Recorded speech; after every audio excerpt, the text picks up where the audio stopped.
Nous allons passer à l'étranger, mais c'est à la frontière de l'étranger et de l'intérieur, car ce qu'a dit Shimon Peres, le Premier ministre d'Israël, est important, puisqu'en effet, il a annoncé que d'ici une dizaine de jours à peu près, la totalité des prisonniers chiites libanais qui se trouvent à la prison d'Atlit devraient être libérés. C'est donc une lueur d'espoir pour les otages français, tels que Jean-Paul Kaufmann, Michel Seurat, Marcel Carton et Marcel Fontaine. C'est dans cette ancienne prison forteresse d'Atlit, au sud de Haïfa, que sont détenus les derniers prisonniers chiites. Capturés par l'armée israélienne au cours d'opérations de ratissage au sud Liban, ces prisonniers étaient devenus monnaie d'échange des otages du Boeing de la TWA. À plusieurs reprises, Israël avait libéré par petits groupes près de 800 chiites. Hier, Shimon Peres, le Premier ministre israélien, a annoncé la libération totale des derniers détenus d'Atlit. Quand les derniers chiites d'Atlit seront-ils relâchés? Dans quelques jours, dans une semaine, 10 jours.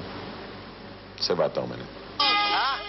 Et de fait, cette libération de la centaine de chiites emprisonnés encore à Atlit pourrait débloquer la situation à propos des otages encore détenus au Liban.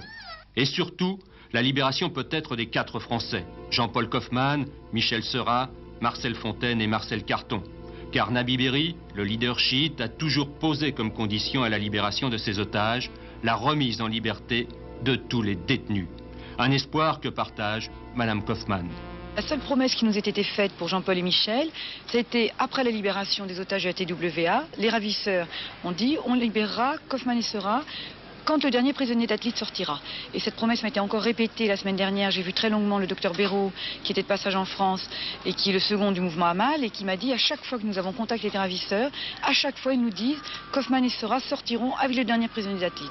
Alors aujourd'hui vous êtes pleine d'espoir.